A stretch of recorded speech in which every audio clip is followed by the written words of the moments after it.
further questions on and I'm comfortable voting on it even before the presentation. All right. Okay. Motion to approve consent agenda items A through E. Mr. Bell? Yes. Mr. Briscoe? Yes. And I'm a yes as well. Here's the reason. Okay. We're up. The TV should be on. It's on my computer. Huh? It's on my computer. I know, but it should be on here. And quite frankly, you probably have if there's a public comment on the consent agenda. I will put this up on running. Are they able to hear me on Zoom? They should be able to. The volume's on. Yeah. I can hear you on Zoom. Hi there, folks on Zoom. We had a little bit of technical trouble getting logged into Zoom. We're having our commission meeting remotely from beautiful Blaine Harbor. There we are. And we had an initial call for public comment. I'm going to make a second call for anyone who is on Zoom who would like to provide public comment based on either our agenda items or anything else. If you would like to provide that comment, you can raise your hand or unmute yourself and let yourself be known.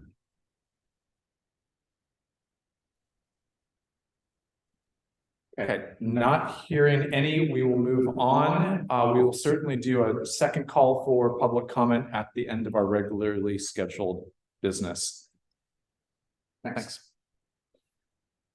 We have two presentations today. The first is on the Working Waterfront Apprenticeship Program. And I get to, do I get to introduce Debbie Granger from the Working Waterfront Coalition to share with us about this project.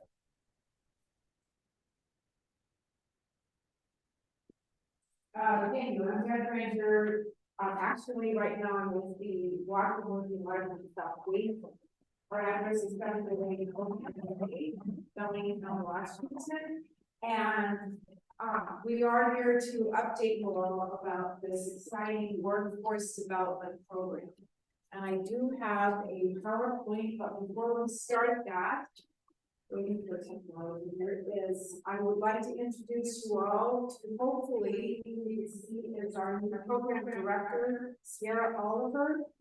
As you know, I've tried to retire a couple, 3 or 4 times, and I've taken what Sierra was the new program director that we have to with her brilliance and professionalism and exposure to the experience in the marine trades. This is going to be taken to the next level, and I'm so grateful to her. I don't know if you can see her or she can try to, wave, give us a hi there and a little bit, but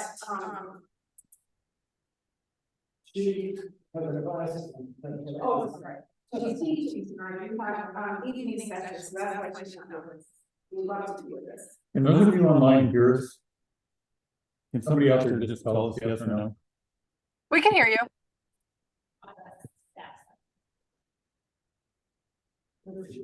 There's Sierra. Cool. Sierra, give us a wave. I'm here. Hello. I'm not sure if she can hear us. There we go. All right, good to see you. Great, thank you. Okay. Okay. Thanks for getting the technology up and running. So I was going to sit over here, so I Yep. don't have to look sideways. There you go. So there we are. So this is the Northwest Maritime Apprenticeship, and you all invited us here tonight to share with you a little bit of an update. Can you all hear me? Okay. And as you know, as Michael said, we do have the coalition, which was formed in 2015, and that's a 501c6. And its purpose is to advocate and to promote the Working Waterfront. It's a membership-based organization. We have about 140 members. And like I said, we can do lobbying and advocating with that, but we realized that we needed to have an arm or an affiliated group, a 501c3, which is a philanthropic charitable organization. And we called that the Whatcom Working Waterfront Foundation. You can see We got the similar logos going here, but it's a C3 and it was formed in 2019. It's non-member based and its mission is to provide education and enhancement for the working waterfront, for the maritime sector. So one of the goals of the Working Waterfront Foundation is to provide education and workforce training. And the reason why we did that is that our members, we survey them every so many years, and they each said their number one need is that they cannot find skilled workers. And that's their biggest impediment to staying in business or to growing. So what could we do to support that? And in the short term, we set up 3 or 4 scholarships a year, and they were 9. We actually, over 3 years, provided 9 scholarships, but the only one that actually of those 9 that stayed in Whatcom County is this young man, Brandon Reevy. He's a Lummi Nation guy, and he is working, I think, at Bitter End. Just a gem of a young man, but he stayed in Whatcom County. So we wondered, what could we do to bring something more of long-term strategy? So our next one is a long-term strategy, and we whoops, that didn't go.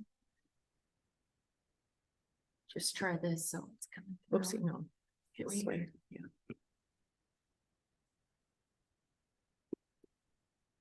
I don't know why it's not moving to the side. Well, I'll just keep going. Yes. I might add that Sierra lives on a boat just out here in Lake Harbor, Bay, George, she and her husband, 2 guys. And he works at North Declarations. Okay. She knows the water. What's his name? Ben Robert. Ben. So anyway, we formed this was a short-term strategy, the scholarships. So we decided to develop something that was more permanent and more impacting for Whatcom County. So with Pete's help, the Sea Grant guy, we toured and phoned programs from California, Oregon, Washington, and into Alaska. What could we maybe adapt or adopt to Whatcom County? And luckily, we found a program about 40 miles southwest of here called the Quadrant Marine Institute, and it's in Sydney, BC. And anyway, I guess it's just not working. So I'll just follow my slides here. So we formed, with their help, we brought that program to Whatcom County. And we're the first program in the States to bring it, or the first entity in the States to bring that program. And it's been around for almost 30 years in Canada, and it has professionalized the whole Marine Service Technician program. So we formed a registered apprenticeship, an official one with the state of Washington. No easy feat. If you think the port might have some bureaucracy, that program has layers of bureaucracy you would not believe. But we did get that. And an apprenticeship works that you have 2 parts. You have on-the-job training, that's 80% of the learning, and then you have what's called related supplemental instruction. And so 80% is on the job and 20% is this related supplemental instruction. It's an earn while you learn model. The students do not have to quit their jobs, move somewhere else, pay tuition, pay room and board, and give up 2 or 3 or 4 years of their life. This is their learning while they're earning. And at the end of this, they earn journey level certification that they can take anywhere in the nation, really. It's a 4-year, non-union, robust training program. And unbeknownst to us, Marine Service Technician is a U.S. Department of Labor certified occupation. So we just didn't create this. It is out there, and it's defined as a skilled tradesperson who builds, refits, maintains, surveys, and repairs vessels, commercial or recreational vessels up to about 150 feet. So it's the smaller craft. They don't work on tankers and so on.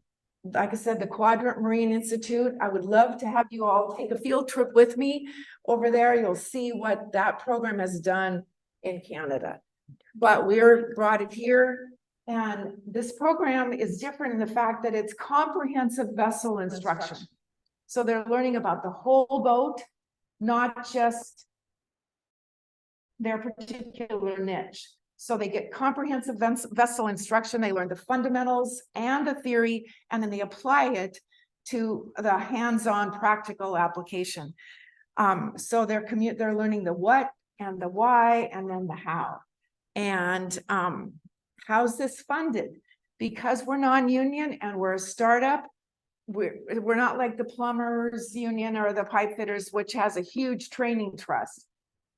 We had nothing. We had nothing. So we wrote a lot of grants, and the students pay a little tuition, students and the companies pay a little bit. And we've gotten donations because we're a 501c3. And we also were successful in getting a small legislative proviso this year with the help of Alicia Rule, Timmons, and Senators Lovelet and Shoemake. And why I'm here tonight is we also have support from the Port of Bellingham, because this is direct economic development work, and we're really pleased about that and grateful. If you could see my slides, you'd have your They can see them online.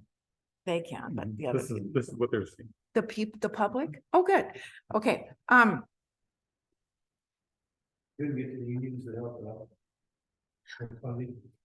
No, because they are their own, that's a good question.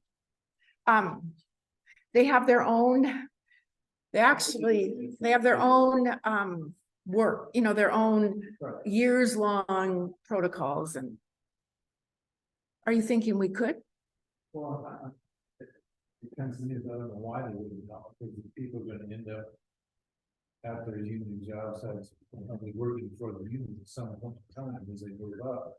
They might, but most of the companies that hire these people are non-union also. So I'll get to that. In order to be in an apprenticeship, you have to be working for a company. And those companies are called training agent. And so those companies sponsor the apprenticeship.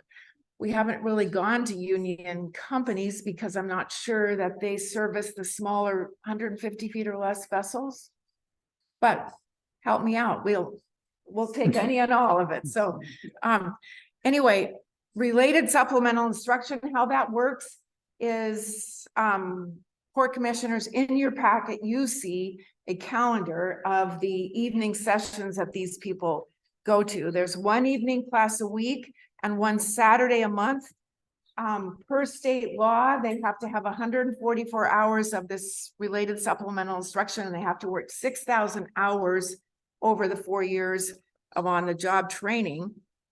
Subjects that are taught, tonight she's dealing with, I think it's the paint, the anti-fouling paints, and but there's also wood, paint, electronics, composites, metals, installations, engines, the whole comprehensive vessel instruction. And we are not the subject matter experts. Nobody would believe me if I tried to talk to them about diesel engines or outboards. So who are the instructors? We secure subject matter experts throughout the region. And this is the blessing. I'm really grateful to Sierra for her outreach to all of these companies. You'll see that in your list there, all the instructors. And each of those instructors, we did not have to twist their arms. They're grateful to share their expertise and energy and mentor young people to bring them along. And this year, we also provided them instructor training, which was 2 or 3 sessions where they learned how to teach adults. It's very different. Last year, when I would go to somebody, their lower lip would be quivering when I'd say, you've been doing this for 35, 40 years. This would be great. And this one guy shoved the book back at me and said, I can't teach it. And I didn't let him off the hook because I was desperate, because I couldn't teach it either. So he did, but without the instructor training, that has made all the difference. They are really doing a good job. And as you all know, Stephen Covey, laws for living are to live, to learn, to earn, and to leave a legacy. And these people are really building a community of professionals sharing with these young people. It's a gift to our community. So what companies are involved right now? We've got 6 or 7, Northwest Explorations, Northwest Diesel Power, Community Boating Center, top to bottom, Lummi Nation, and LaConner Maritime. Each unit, I was going to show you this notebook here. This is just level 1, and I will pass this around and you'll see. Oh, you want to see this? Stand away. Anyway, and each unit has a tab, and the units are organized the same way. If we had to write this curriculum, one company, Nicholas Brothers Boat Builders, is trying to do that, and they've been at it. They've got a grant for $1.5 million of them not finished yet. They've been at it for 2 or 3 years. We were able to lease this curriculum from the Canada group, and they are gratefully supporting us along the way. So we're thrilled about that. But they're organized the same. There's the content, there's subject, what's it called? Study sheets, quizzes, and the classroom and the workshops, and then the exams. And they need to earn 70% on each unit in order to move along. So what was the connection with Lummi Nation, you said? Yeah, we have, They like instructors or what? I would love to have them be instructors, but right now they're what's called a training agent. One of their students is in their workforce training department, and he's actually placed at the Community Boating Center right now, but he's going to move up and probably work with Northwest X and composites. But we were at a career fair today at Lummi Nation, and there's lots more interest. So we're excited. 2 cohorts. This is a 4-year program. Right now we have 2 cohorts. The students that were in it last year, level 1, move up to level 2, and there's 8 of them. And we have 6 starting in level 1. We've expanded to include Skagit County. The grateful thing that we're so excited, last year I had to bounce all over Whatcom County because we didn't have a facility. And so I was in somebody's workshop up here and somebody's workshop all over the place. We have a facility now. It's 708 Coho. It's beautiful. Washington Sea Grant and the coalition are probably going to move in with us. But this, in the very beginning, when we first heard about this, I met with several commissioners, and 2 of 3 of them said, this helps us realize the dream of Whatcom County being a hub of maritime technical training. And we're starting that because right next to us is the Backcountry Medical Guides, who do maritime medical training as well. So we're having an open house, and I invite you all to join us. It's a happy hour open house. It'll be late fall, early winter. We launched a website. We hired the new director. And the cool thing is we also connected with Veterans Aid. So 2 or 3 of the apprentices are able to use the GI Bill to support this program, which is really cool. What's next? We hope to expand to 3 or 4 more counties, Snohomish Island and San Juan. We're starting a marketing campaign, the open house, and we really want to expand to the younger generations and develop a pre-apprenticeship type program and get kids. We were at Lummi Nation today for a big career fair. I can't tell you how many of the students that came through, and we would say, so do you like boats? Well, I've never been on one. So getting people on the water, experiencing these things is really important. And how can you all get involved? Well, you could, if you have a company, you could sponsor an apprentice.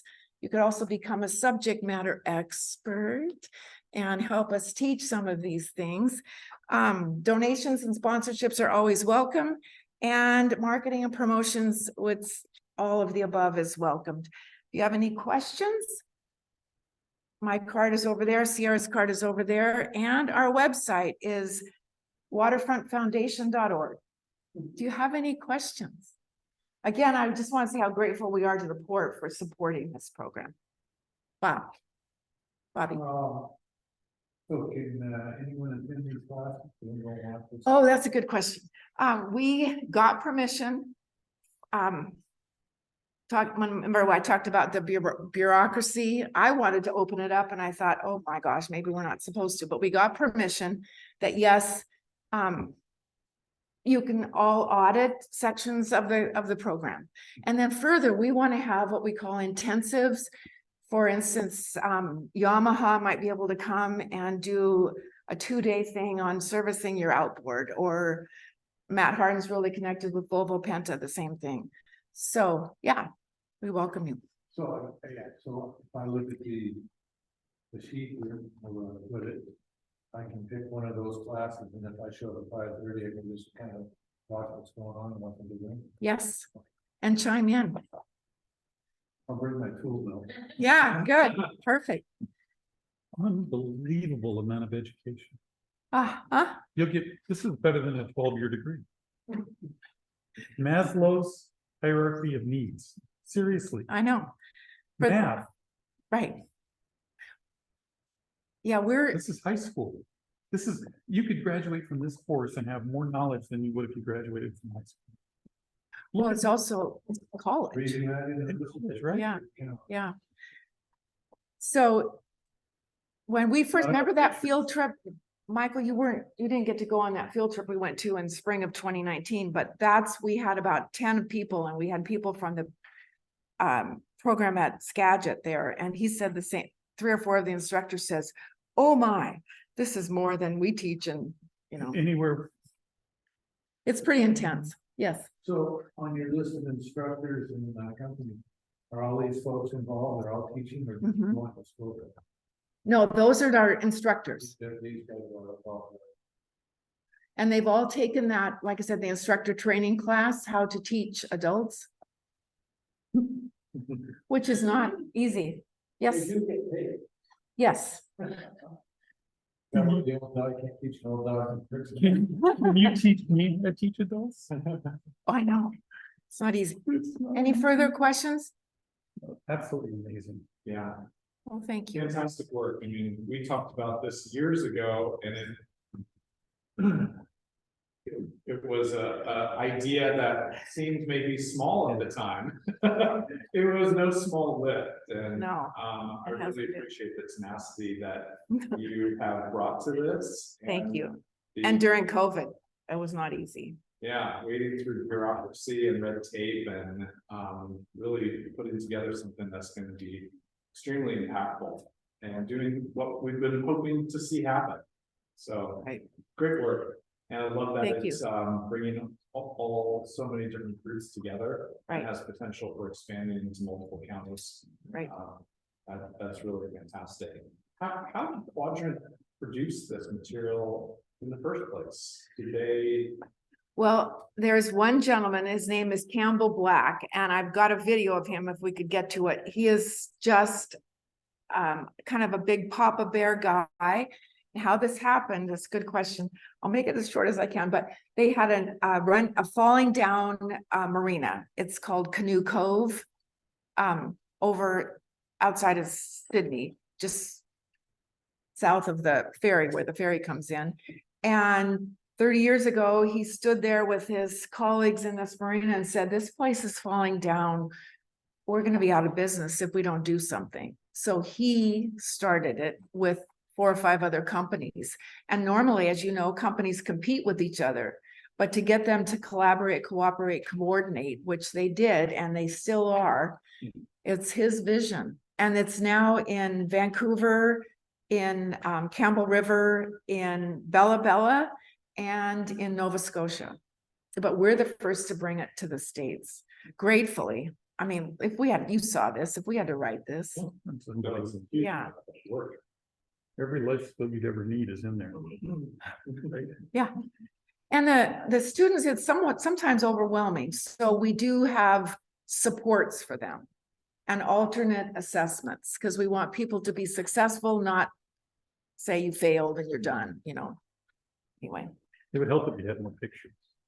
I know, well, the online, we have an online version of this too, so there's during COVID, they put it online, there's an online module. Okay, thank you so much. Yes, Bob. Oh, Bob has a question. I can email it to you. I can let you have it, but it is copyrighted per the licensing agreement. I can't share it out widely, but I can let you look at it, sir. I want you to read Maslow's hierarchy. Yeah, I know. You need to be well versed in that. Thank you. Great job, Deb. Excellent work. Thank you so much.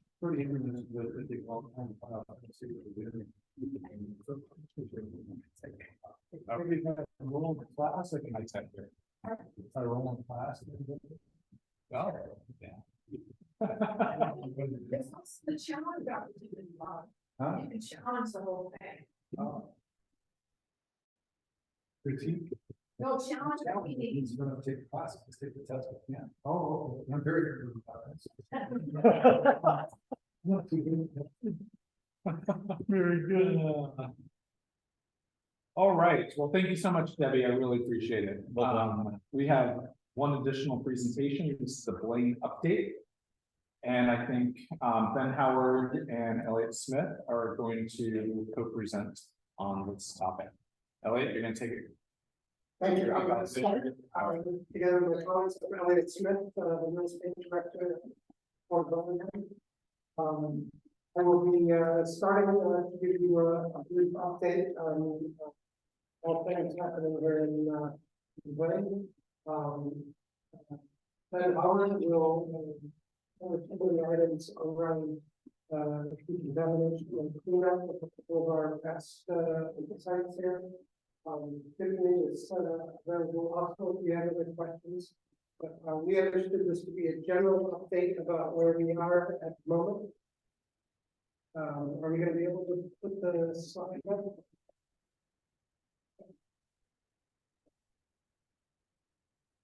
So this will be touch on a couple of different areas. At the end of this, I would like to talk about important next steps. That would be about finding site plan for the commercial end of the harbor here. But let me can everybody see this now? And I can see it online. Yes. This is the online picture. Thank you very much. If we go to the first slide, we have completed quite a few projects collectively in the marine industrial area over the last few years. The new bulkhead that completed in 2020 near the hard time pointing to this. Could you go one slide further, please? Yeah. So along this area near the Sawtooth dock. That didn't advance. That didn't advance online. No. Okay. So I think you're on the Zoom version. Okay, well, That's okay. Keep going. Yeah, I'm gonna. Stop share. So a number of bulkheads have been repaired. We had a rather. Is this the PowerPoint? Yeah. The starfish facility started to fail and it's. So this is- And our tenant came forward. Just try it. Sorry. Yep, sorry. To take down the facility, to get it to a point where quality. So this is the one we want. This is safe for the moment. We can clean up the last of the concrete. When we do the soil cleanup. So quite grateful that our. Yeah. Tenants are also participating to help with our long-term cleanup. So is it all the same thing? yeah. We've also started planning for the cleanup of two areas within the Brennan Street. Distracted by Seems soon coming up. there are other, there are other projects that have taken place here in the latest, the window right now. Warehouse wireless, construction that is going across. Gate one, landing photo repairs, gate 1 and 2 boxes. Gate 3 utility areas, and just this year, the LED lighting project. We waited another hour or so, you might see the lighting out here, so that's quite a lot happening here in the marina on this side. Any feedback on that? Yeah, it's in advance. There we go. Nothing. There we go. Quietly faded. There we go. So Yep. the lighting So project. don't make it big. It all falls down and we'll take it down. And there, I know, I live right up in the country, and that harbor was like. And we just simply change that. Yeah. Big difference. Can I ask you a question? Yeah. Okay, and then, of course, out in the commercial, and again, in 2018, the first of the ground cleanups, that has been completed, and 3 or 4 more years of final remediation, that's, will be completed. And so I understand we didn't talk to, really does, and then we go on. We point that side out. Oh, yeah, we need to switch to the next, That one? Yeah. Okay, and now, we talk about, Western Marine, it's a fish cleanup, but, then we better qualify to do that. Or, appointment before it gets started. You want to take a look at it? All right, good afternoon, Commissioners. I'm Ben Howard, our project manager. Read my notes, but I can't see you. So I'll present an overview of the cleanup projects. So there's 3 cleanup projects. This is the first one, Plain Lane. So as Elliot mentioned, we did a cleanup project in 2018. It's already been completed. The cleanup included utility relocation, above ground storage tanks, and building demolition. So there used to be 3 further above ground storage tanks. That was kind of a source of contamination. There was a large excavation, which is shown in the yellow area, and backfill and installation of the fire remediation program. Approximately 4,400 tons of contaminated soil was removed, as well as 1,000 gallons of free-phase product. So, 1,000 gallons is quite a bit used in that, but let's suck out 1,000 gallons of product out of that. So it's estimated that translates into about 15,000 gallons of fuel. So it's a comprehensive excavation. But as part of the cleanup, there was residual groundwater contamination. That's what the fire remediation program targets. And so, since 2019, the fire remediation program has seen a decline in petroleum concentrations, and so that's shown in the green area. And it's anticipated that that program will last for another 3 or 4 years. So, and I included a fancy graph that I presume you can't really read, but what it does show, if you look at it closely, are the bottom shows the petroleum concentrations kind of declining over time, and the top lines are the nitrate concentrations. So the fire remediation program injects a nitrate solution, and that's what's used for the microbes, natural microbes in the ground to break them with TVs. So do we have to leave the site alone while that does its magic, or? Oh no, you can use the site. We backfill and pave, and people can operate out there. Everything is kind of flush now, so there's ports that consultants go in and do the injections. And basically, they're kind of like underground wells. They're horizontal perforated piping with 2 ports on each side, and so they do injections into the port under pressure, and that solution then gets kind of dispersed into the ground. That's an organic solution. It's a nitrate, yeah. That's what the butterfly.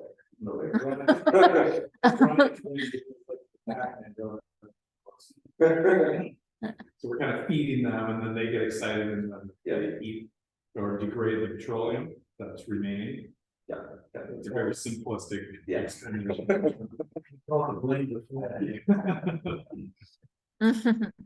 But yeah, but then on the graph, there's some, kind of an upper part which shows the nitrate concentration, so that's really what we monitor is the concentration of nitrate over time, so you want to see it. Stay at a level when it starts declining, you come back in and do more injections. So it's been pretty successful so far, we've had some good results. So that's Plain Marina, just gonna move on to CK Fish. So for CK Fish, this site has petroleum contamination as well, in both soil and groundwater, from mold, underground storage tanks, petroleum distribution, and also fish processing that occurred at the site. This is the area that Elliot referenced that has, the bulkhead and pier issues that collapsed over the past couple of years where the tenants stepped in to help remove the building. There's also a known petroleum seep into Blaine Harbor that then occurs underneath the pier and through the riprap. So that's approximately in this location. So there's an ongoing seep of petroleum. You can, depending on the tides and the weather, you can actually see a sheen. We've installed a boom in the last couple of years that controls the escape of the sheen, but this project will help remove it. I know I've been told, but what's the source?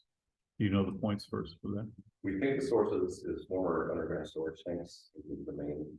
There was also some a fish press that either use hydraulic oil or the fish oil itself. So But it's not a big source. Yeah, I think it's mostly the underground storage tanks. Are those storage tanks still there?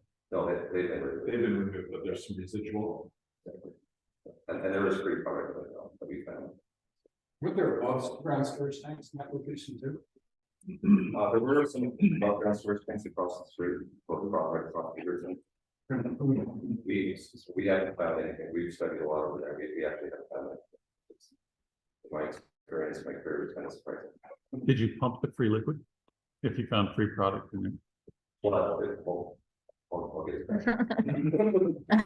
I'm ahead of my thought. But no. That's-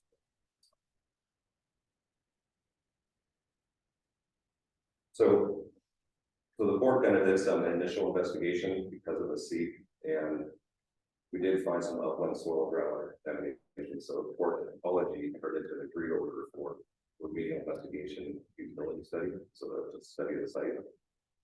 And based on that preliminary data, there was a definite connection between the upland and the seep that we were seeing. And so now we have an ecology approved interim action group plan. So this project is going to be done as an interim action rather than the final plan, and it's mainly because of the seed that's occurring to remove that soil. So this slide illustrates the elements of the interim action, which consists really of one petroleum source removal. But in order to get to the petroleum and do the excavation, we need to demo the pier and replace it and replace the bulkhead. So the current condition of the pier and the bulkhead wouldn't allow us to do the upland excavation. But really it's the source control for the upland piece, but the infrastructure will also have to be reviewed and replaced as part of the project.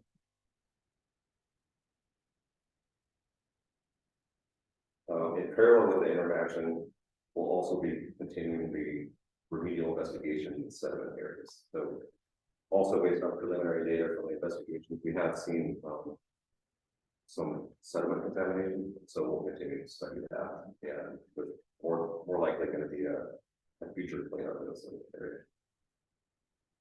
So as shown here, the total budget for the interaction is 12.7 million, with funding through an anticipated OPIP remedial action grant for 50% of total. We're looking at almost 7 million option. So what I just read. See for CK Fish, yeah, so 12.7 million and then 50% grant funds, so about 6.5 million. We are pursuing, other funding sources as well. Historical insurance, Holly? Yes, Yes, we're working kind of behind the scenes still, so it's not, we're not quite ready to come to completion. Probably to talk about where we want to. Please let it be. You want me to move on? Yeah. Okay. So this is the Westland site. I think, I presented this in August for an agreed order by the Institute of Ecology. So I was kind of gonna go over this pretty quickly since I had just presented this last month, but feel free to ask any questions. This is from former boatyard operations from the 1950s to current, and mainly it's contaminated with former kind of boatyard type of contaminants such as metals and TBT, anti-allominates and stuff like that. The main element of the cleanup action includes an upland, some excavation, but it's mainly an environmental cap. So, and the thought is to cap the site and raise the grade on the southern end to kind of match where the former wetlands used to be. I know there's a low spot that has the site go down. And this is also kind of compatible with our recent cosmos modeling for sea level rise. And I know there's a plugging out there on this map here, so we're taking that into account to raise the grade with the environmental cap. So we're currently undergoing engineering and design, as well as with CK Fish, so we're doing engineering and design for both projects simultaneously. And we plan to anticipate submitting the JARPA to the federal permitting application by the end of this year, so by the end of 2023, with construction anticipated in during the work window in 2024, early 2025. And total budget for this cleanup action is 14.1 million, and again with funding through a Walker Legal Action Grant. And we have had previous settlements on this site. But those are the summary of the cleanup projects. Do you have any questions? So will we raise the entire grade of the shipyard area there? Because I know when it comes to boundary fish, we get two different, it drops down there. Is our intention, I'm sure over the years, it's settled to push out to the bulk, are we gonna raise that entire grade, is that what we say, or we just gonna? Yeah, we're looking at the detail. We actually just got in topography, so now we know what elevations. We got to plan is to match the grade with what the White House used to be. So what we're doing, should we raise the entire side elevation? Well, there's actually a low spot kind of on the southern side. It's about plus 13. And the rest of it, the boundary building is low too.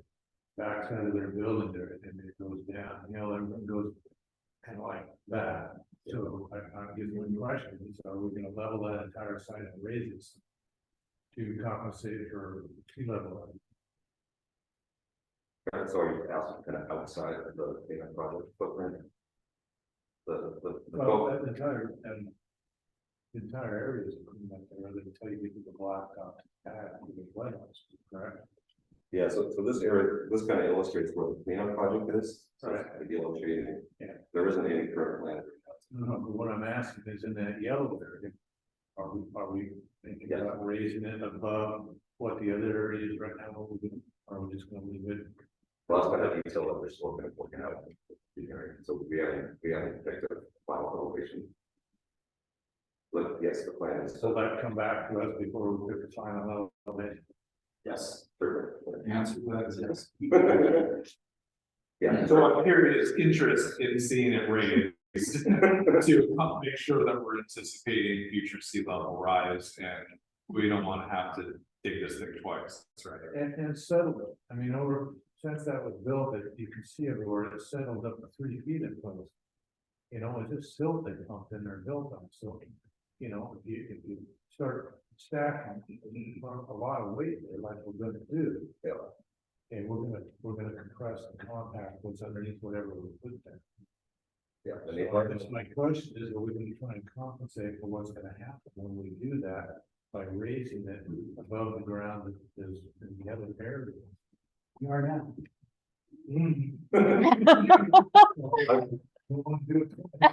Yeah, we're definitely taking that into account and the engineers, I think.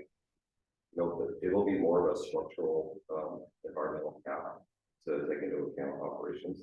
And, The only way you're gonna keep that settling is if you drive the island for a lot of people. And I don't think we're doing that. So I would hope we're trying to allow a little bit for what's happening, because we could go around, you can see what's happening, even if you're in, see what's happened in the last 50, 60 years, right? Instead of, and it's 3 feet in some places. yeah, and you can definitely see it in the survey here, where there's spots, yeah. Well, Elliot, as much as I love it, I would just like to, add in, one item for, here. We also have a great maintenance team that takes care of problems as they pop up. And, Alex and his team have recently tackled the low spot on the far side here of the old, Wedlock pad. They put in, 7 or 10 loads of gravel in the fill that we had, raised them up, allowing us to lease that area out on a month-to-month basis, putting it to a lot better use in the meantime. We know eventually it has to come up to a sort of end product fill, but for the moment we do, especially with our maintenance team, tackle spots that have settled down a little bit. And yeah, they've done a great job. And if you drive out there today and have a look, you'll see what was the sewage pool 2 winters ago is actually got fishing equipment and grabbing equipment, trailers parked on top of it, and it's a really clean and dry spot. Yeah, it's great. Right, and my concern is the settling is gonna happen over the next 30 years. And we know the water's coming up. Our ground is going down, we're got. So my thought in my head is all the area that we've got over, we've worked on there, we should be talking about raising that entire thing, maybe a little bit above what the rest of the ground is around. Yeah, so it's settled eventually. And then I mean, that slab that the warehouse, or the web house, that's big. Look how far it's settled down. With the size footprint it had there, the weight, I mean, it's. Like I said, it's kind of much underneath it, but Yeah, I think it's better than it was at the start of it. I just want to make sure that we put something there and we do a job. 40 years from now, we should just looking at multi-billion dollar, bazillion bill, get it above the sea level, they knew it's gonna come. That's all I was going to do. we definitely take that into account. I know when the peninsula was built, it wasn't necessarily built with geotechnical data and, in structural engineering build. And so as part of the cleanup project, we had geotechnical data, and engineers will definitely take that into account. We'll do a better job. All they do is build a wall around it, but some obvious there and then the build up. So that was it. And thank you. my problem is the word free liquid. Free liquid in the previous. So if we know we've got free liquid in a source of contamination that's going into the water, why can't we get the free liquid? We did look at multiple alternatives for the interaction. Yeah. And the excavation, To go down would be prohibitive. yeah, it was kind of the cost benefit, right? So also if you did kind of a pumping scenario where you're pulling, which free-phase product, you're also going to be pulling groundwater more than likely, and since it is on the shoreline, you'd be removing a lot of seawater at certain tides, and so you'd end up treating a lot of this seawater that's coming into the site. So this was the most cost-effective versus benefit scenario. And there's no map that shows where those tanks used to be. Yeah, we definitely have a match. We can send that out. Were they huge? Were they, 20,000 gallons, or were they 5,000 gallons, I believe they were in the 10 to 15,000 1050? gallon range. There was a diesel and so we're seeing both of those. So you got that stuff pinpointed, that leak is pinpointed, you know where it's coming? I mean, you know the vicinity it's coming from? Yeah, we know where the tanks were, that they have been removed. And since then, it's migrated underground and made its way into the. So I guess the question that comes to mind to me is if we're gonna put a bulkhead. Now the bulkhead will be coming out, And we're gonna wrap around the corner towards, the other road, or we just straight out, how's that bulkhead gonna look? The reason I ask that is if we put You the want me to go bulkhead in. one dig ahead? up and previous, we will One dig ahead, down and get it off. This is, we're talking about CK fish on this one. Right. Yeah, so the current plan would be to, so we've also done a structural assessment as part of the design investigation work. And, you know, I think we know the condition of the pier on the south side. Right. It was also determined that this pier, you know, it is also not in very good shape, it can't bulk underneath it. So the project wouldn't include a bulkhead on both sides. Here, so we're gonna L shape that bulkhead, so we can capture what's behind.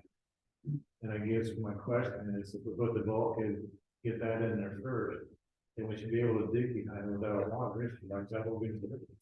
Okay, very good. So we should be able to have all.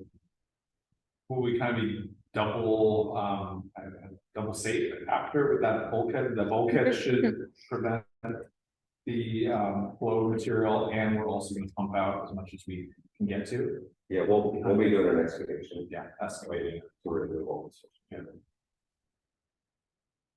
And then backfilling with exactly what you're talking about in mind as far as future settlement and putting structural. So what type of bulkhead are you talking about? Again, that is part of the kind of decision that we will be to make as far as exactly what the bulkhead is going to look like. Wood is not in the equation. Yeah.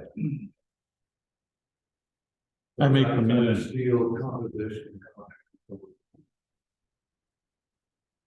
Yeah, we haven't got that far yet in design, but I presume it will be. Probably most likely to see it. I may come in and talk about your cost benefit, because it kind of doesn't square with my brain, and that could just be my brain. That you're pumping water out of the water, or fuel out of the water and treating it versus going in after the point source, where you're gonna have more fuel and less water. You're actually probably gonna be treating more water by waiting for it to come through. But you have done the math on that, I haven't. So if you'll indulge me a little bit of time. Yeah, well, there's the pre-products that's in the ground, there's also one that is all. Yeah. Which would be part of the manage, just based on kind of the geography with the. Probably a pretty big area too that it's migrated, right? Yeah. So it's the combination of the two. And then what happens to that product? Like, what do you do with all that free product? 75 horsepower Yamaha. Sail up the dock with your tank? Yeah, it couldn't be used, so. No. So, yeah. Pour a little heat in there and you can. Oh, boy. Yeah, we would have to just. We have to dispose of it other, dispose of it. That takes some petroleums. Yeah. So I know we're always concerned about our cost. But I would request that the team keep in mind when they're looking at what to use there. The issues we're having right now is COC that out here with trying to keep it the bottom way, which we're not able to do. So I would certainly hope, I know there's the cost, but we need to look past the cost right now to the cost in the future, what is the cost to keep that up. We're getting the animals on this one, I can see. Just imagine the disposal cost on that sheet deal if you had to ship it all the way to. I keep coming back. But it's right here to our dock. I'm telling I you. keep coming back to Westport, Grays Harbor, so I'm really trying to go, and then you've got that deposit sheet there, and then it's still there, and I look at it every time I go. And you have a continuous surge flow in and out of the harbor, it's huge. And that stuff is rock steady right there, nothing. Yeah, and that's what we're doing right now, part of the engineering is kind of determining that we can check that. That's what I'm anti-steel, I really am. I don't want to see it. I don't want to hear steel. Good cost. So in the long run, they won't put deposit on it. For in the short term, you won't have deposit in the long, I think you way. Yeah, so that's also, we're definitely. Boy, there's a lot of money in there. You know those numbers are gonna. I did that for 10 minutes. Well, maybe, any more questions? What did you say, Robert? Run. Thank you, Matt. Thank you. So, I started out, we were fumbling with the slides here. I just want to say, one thing, as we created this presentation for, kind of updating you here on all things planned. We thought we were pretty light on the marina itself out here. And I think it's a big shout out to, Eddie Peterson and the other master, the Tiffany. They run a beautiful facility here. There's not a lot of problems we can talk about it. It's a very popular facility, very full facility. So we're a little light on talking about what's great, and a little heavier on talking about what our next step should be, and the more difficult cleanup operations. So if you have questions for Tiffany, I'm sure she'll be delighted to step up and answer them, but I think probably this speaks for itself. Just try not to daydream as you look out the window. Or look at the phone houses. I didn't say we were without problems. Luckily, it's a pretty good story. If we could switch, actually one more slide past this. So, you've all seen this map planning presentation many times. Just after I started here at the board in 2021, actually January 2022, the board and the city of Blaine once again agreed that this master plan first started in 2027 is the right general direction for the development of this harbor and our facilities. And we don't talk about the city of Blaine. I think if we go one slide further, we will see that that master plan broke this area down into 7 areas. And if you drill in on any of those, you'll find that in general, quite things that we had to tweak over time. This is a pretty good guide for where we want to take this facility. I think probably at this point, the city of Blaine wants to think about some of their things on the upland as you get actually up into town. But our general themes still match these 7 areas laid out in the master plan.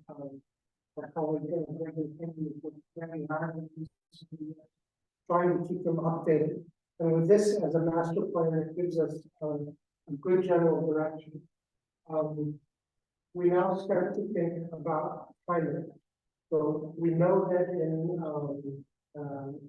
the next couple of years, the cleanup work that Ben just described to you will be started, and we'll start rebuilding the stuff on the top of it.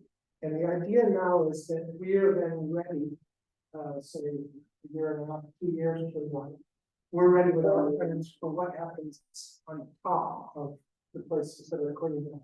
So the overall level for the whole commercial area, other than this area, where the roads are laid out, how we're circulating things, how we continue the existing resold space in Crabbe and fit businesses in both areas. Maybe one day a restaurant and some other scientific endeavors out in the pier. But the idea is that we're ready, and the cleanup is ready. We're ready to proceed with getting back to good commercial maritime businesses out in the commercial section of the pier.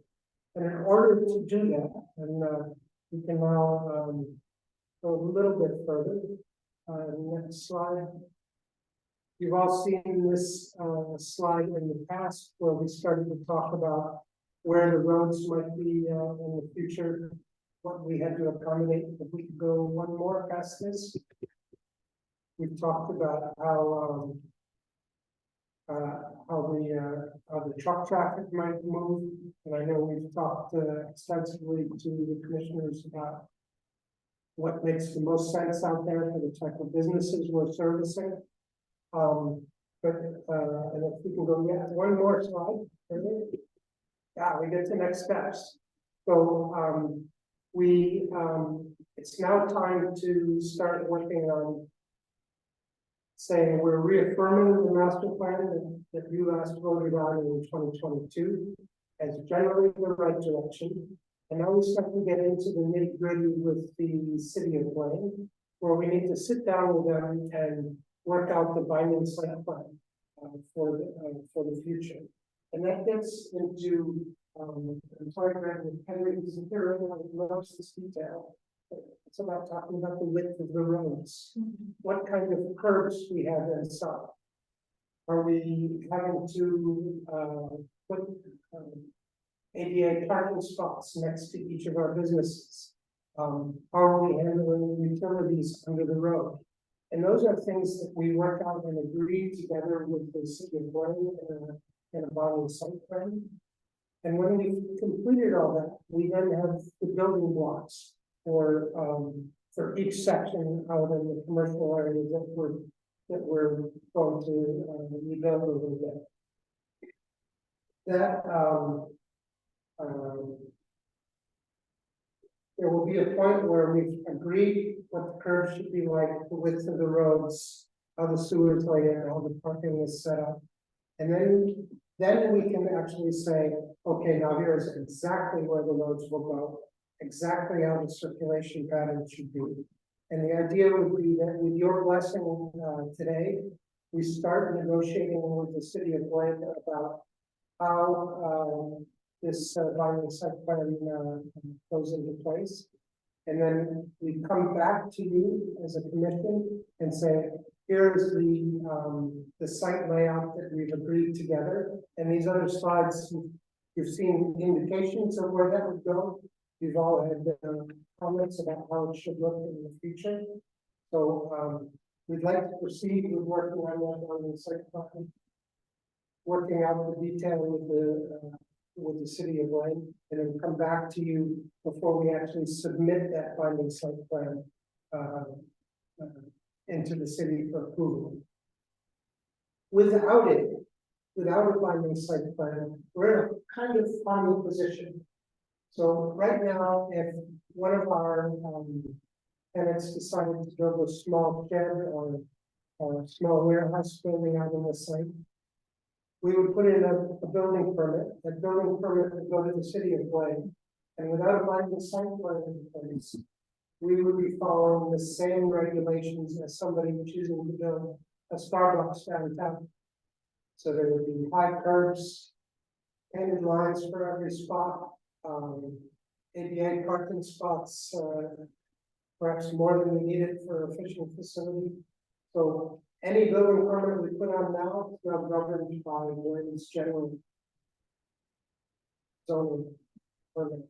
And is that a mutual agreement between us and Blaine for that site plan? Yeah, So they vote on it as well. Yeah. So it makes it easier and faster for us when we're ready to put up a new pier or a new warehouse, any new facilities out there and reset the roads. Otherwise, we're back asking for exceptions to their same rules that they would have for downtown development. So we're hoping that everything goes flawlessly in the next couple of years. We find more money for cleanup. Cleanup gets permitted, it happens in the next couple of years. And then we're ready with the sort of on the surface plan, put this all back into use as a more active commercial marine area. We have 4 or 5 businesses still active out there. I think that could be more and more productive once we've completed all this the pollution out there. Have I forgotten something? No, I was just gonna step in and cut you off. Please. I was just gonna say, let me start out by saying that, we're basically, there's no action with this presentation, we're basically looking for a head nod, and a little bit of direction from you all to be able to move forward with this process that we really. It would seem prudent to me that we work out what we want there amongst our staff. amongst our commission before we go to the city. If we go to the city and allow them in the north, tell us what you do, what you can't, instead of us going there and saying, this is what we need to do, we have a plan. Sure, we can talk and adjust, you know, they don't want to be successful with them. But I really don't feel comfortable with staff going to the city and coming up with a plan before the rest of us all work. Right. I mean, that doesn't make sense. I mean, is that what we do? Did I hear wrong? Or, because I kind of heard that the staff's gonna figure it out, they'll talk to the city, and come to us and get it approved, so. Can we go back a couple of slides here? You bet. yeah, who's on? That's what I heard too. I felt like there needed to be one additional check-in with us before. There will be multiple check-ins with you as we progress further in the cleanup and the plan. It will be checking in the multiple way. I'd like to see the first draft. I mean, I don't know if you guys would like to see the first draft. Have input there. I don't want to wait till the third draft right before the final. Then we're gonna go back to the drawing board because we're not happy with what we see. Similar to those updates we did with you over the last week. Yeah, so to be very clear, we won't be giving them the layouts and things now. We're literally talking about road width, about the width of roads, curb heights, how we handle parking, not giving them layout. But what I would suggest we do is that we sit down with Greg and Henry. We create a 1 or 2 sheet thing saying, here are the areas we need to lock in discussions. Are you comfortable with us covering those areas? And then here's when we will check back in with you before we proceed with an actual site layout or detailed plan. Is that what you're looking for? Yeah, well, every time you mention curb heights, and we don't have it there now. The reason they're not there is because they don't work in that area.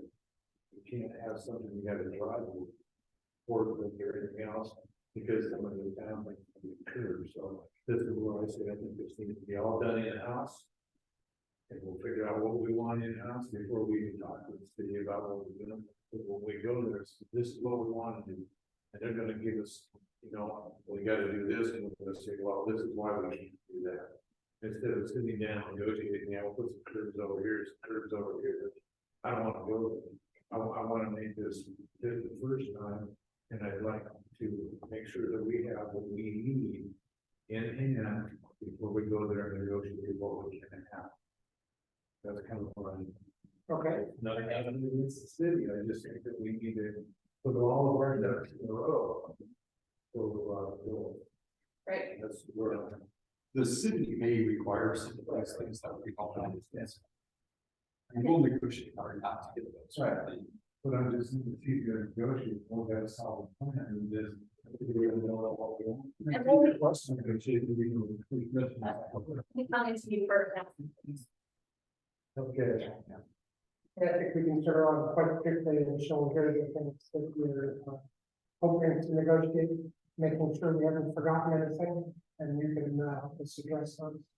And again, aiming so that when the cleanup is completed, we're ready to go on the top side. And it really will take some time. We already don't, that's what the planter boxes are on the end of the web houses here. We don't have sidewalks, because we want to make it for the sidewalk on curb. And what do you do with a 20-foot trailer behind a 24-foot truck? You're trying to get it in the wet box. Can't drive over the curb with a heavy road like that. Hard on the equipment. And dividing this site plan with our own rules in place. Right. We don't have to follow those city rules, staff have agreed to the rules. I think that I'll follow the city rules as long as it doesn't inhibit our tenants from doing what they need to do.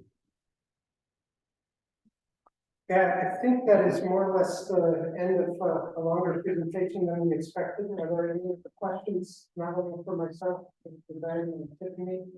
I think the other thing I would just like with this conceptual layout is to understand what we could expect for development, what type of. It's hard for me to understand how big each of those parcels are and what could potentially go into them. So if we could get a little bit more like future casting on, this site is good for X, Y, and Z. And this site is better for X, Y, and Z. It would help me to understand where some of the potential growth could be. And is that growth most likely to be accommodated by our existing tenants? Or are we thinking for new and additional? I'm hoping that it is some new and additional, but absolutely our existing tenants who are being quite patient after actually work through the cleanup process. And of course, tenants change over time, but I expect to see crabbing and fishing businesses. I expect to see boatyard businesses. I would love to see a restaurant out there again someday. So I think there's a bit more we can do, but really right now, almost 30% of our land is going to be removed, repaired, and replaced. And when that is hopefully, there's a lot more possibilities. So what I'd like to do is in a future presentation, show you the tenants that are there and healthy and have long-term leases. And then the areas that we think we might be able to do additional maritime work in the future. That seems good for you. I might suggest that when we get a bit of a plan together, that we commissioners have a walk around with the plan in hand. And that way we can eyeball it, size it up, and everybody will understand what we're looking at. And I understand where Mike is coming from. You know, for me, it's pretty easy. It's all there. When you just look at the flat picture on the screen, it's very hard to visualize what you're trying to do. You can paint some lines on the ground. I did that with Bill Allen.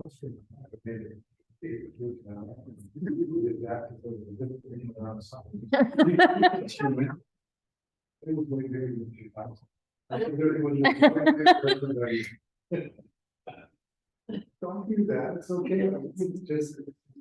Some people. Visualize the space.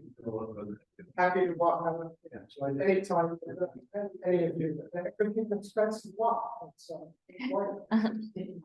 All right, thank you very much for your presentation. Thank you. Okay, that brings us to the end of our regularly scheduled business. I'll do a second call for in the room public comment. And a second call for anybody on Zoom wishing to provide any public comment. Just kind of the scout now, we do have two guests. All right. Hearing none, we'll move into other business. Commissioner Bell, any other business today? No, Say what? I vented earlier and I got it out. Okay. Commissioner Briscoe? Yeah. Did you say some as in plural? So I needed to ask any improvement on the WPA response on the. Yes, and we did have a conversation with them, they're pretty positive on the concept, but I don't think it would start until next busy season, so you would like next spring. So your voices aren't being picked up very well. You guys could elevate it. You guys. I'll talk really loud. That's perfect. So, as we talked about earlier a little bit, we know the city is, talking about those, I'm wondering if it's possible to measure in zones as well as decibels. With that company. We're gonna get asked the question, we're gonna get asked the question, what the level of sound is. So the Commissioner Briscoe just asked that the noise study started in addition to decibels. We're going to explore that with our noise consultant, along with doing some additional locations higher up on the hill. The higher up on the hill won't necessarily be compared to past ships, but at least we'll have something to compare to lower down on the hill, because we're hearing a lot of it's worse as the higher up on the hill you go. So we're looking for two changes. One to get measured in zones, and the other is to get some locations higher up on the hill. So when they're measuring, will they measure the existing sites that they've done, which I believe I found out was 3, And then, will we add more sites? We're gonna talk to them about trying to convert what they've already done to zones, but definitely going forward to get those measurements in zones. And then add more sites? Correct. That's correct. Um. And that's what you're doing.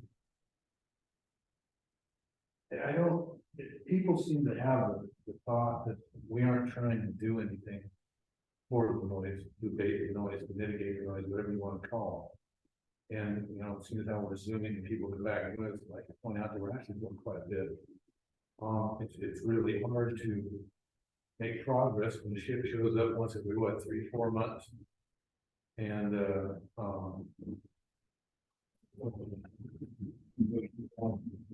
taking the input everything.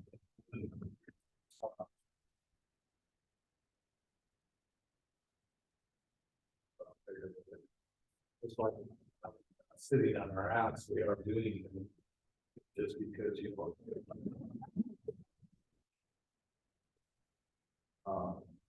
Probably have to, it's pretty rare in this world. To understand that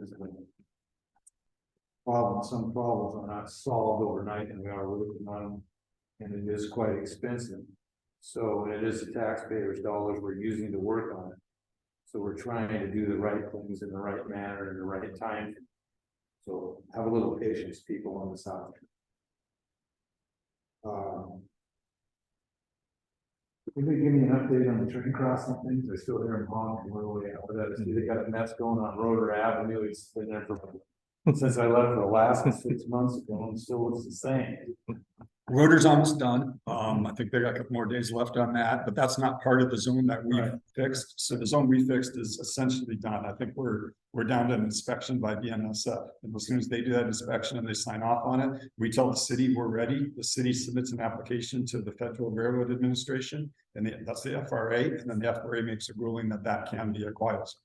I just want to emphasize, you may still hear occasional train noises, because if the engineer believes there's a danger, he's still allowed to blast his horn. Right. But for a majority of the time, that train blast should go away for the south side zone. We're still a ways away on the north side. So that south side zone, that includes the one at our. Correct, that's our crossing on Harris Avenue there, the private crossing there by Seaview, and then the community voting center, Alaska Marine Highway crossing. Along with the Boulevard Park crossing. How long do we expect that approval I've been process to told take? 2-3 months. Oh. So I think the FRA. That's short for the railroad. Well, it's not the railroad, it's the FRA, which is federal government, so that, you're right, it's short for them too. Short for them too. Well, it's a good thing we didn't have a shutdown. There'd be another 6 months. Okay. No problem. I think that's. Oh. The boathouse is up here. Yeah. Well, I don't appreciate it. I was gonna ask a question, so we'll do it. So. How are we coming on our boathouses up there? I know we got the one down, and Andy said we gained a stall and they're longer. Yeah. Yeah. Oh. Yeah, so we are in the process of that project of talking to consultants. We did get a layout. I think Andy, I think you spoke with Andy this week. We gained a slip and got some more length, so we got some bigger slips out there. Okay. And so we're hoping to get somewhere to about 50% design by December and apply for our permits in January, then for work in the next work window. How about the rest of our boathouses? What's, how's that all sum up? Are we taking more out? People giving more up? Or are we getting paid, or what's going on with the rest of the issues there? You mean I know a lot of people aren't thought. oh, yeah, you mean that we're in Boathouse 1 for the ones we're taking down? In the other boathouse. Boathouse 2? No, Boathouse 2 is solid. For all I know, they're staying there. Everybody's where they should be. Boathouse 1, we're working through that legal process and very far through it. I think we have one more boat out there to move, possibly maybe 2. But we're moving right along with that process as well. And I think there was fire suppression involved in all of this, right? That was for Boathouse 1, but So that went away with boathouse. correct. So we're up to city code with the rest of That's this. correct. Very good. Thank you. You're welcome. That's all I have. Okay. My question was, the meeting, you've got scheduled with the city and ILWU representatives from South Hill. Is that happening this week? Yes, sir. That meeting is happening Thursday at 2 o'clock. We've got ABC showing up. We've got a couple members of ILWU, myself and a couple others from the port, 2 or 3 members of the city and 2 or 3 members of the south side. So that's taking place at the port at 2 o'clock on Thursday. Okay, It's not an open public meeting. sure. But it is something that we've been working to set up and something we said we would do, so I'm pleased to hear It's this. a topic of conversations, what is noise, of course, and what we can do to mitigate that, whether we're talking about reduction in hours or other noise reduction strategies. Okay, thanks. That's it for me. I do have one question with regard to the other thing they're trying to do, those facilities are all enclosed, right? Not open. Well, they have up the minutes, so we don't know, but the presumption doesn't, I've talked to people from ABC that it be totally enclosed. Same inside the building. That's the drawing I've seen that their terminology, it's a sound attenuated building. Which is fully enclosed and would process a pile of scrap every day, not leaving any piles of metal. For future days. So that's what Riley and the rest of the ABC. And if I could just add to that, that we believe, and ABC does as well, that the scrap that gets it shredded, the shred itself will be much quieter to load on a ship than the big chunky scrap that's being dropped. Because they're gonna go to a conveyor belt system, so you're gonna have a continuous, just a little scrap falling down there instead of big chunks of metal. So we think that. You jumped right by me, I was just going to that. Sorry. Continue, Rob. I was going to the fact that the new place they want to do this and then bring the stuff to us is gonna eliminate not all the noise, but much of the noise, it sounds like, and it's gonna be pretty environmentally friendly. So, I hope that the people that are throwing rocks at us on the rock cabbage and everything else do a little deeper study. And I hope that the people that are listening to some of the advocates to do away with ABC recycling, that see some of the propaganda that, the people putting out.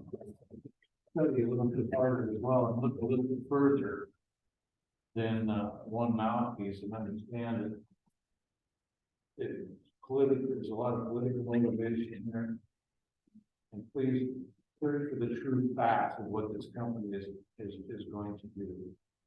And understand that, they want to be, it sounds like to me, this new building and process is really pretty environmentally friendly. And that they are recycling all our crap that we're throwing away. So it's our mess they're cleaning up. And we're trying to get it out of here the manner that we can use. So please use some common sense instead of just throwing it. That's all. And there are over 300 plus shredders around the country. We're not reinventing the wheel. Okay, anything else? No, that's unlike me. All right. We're done.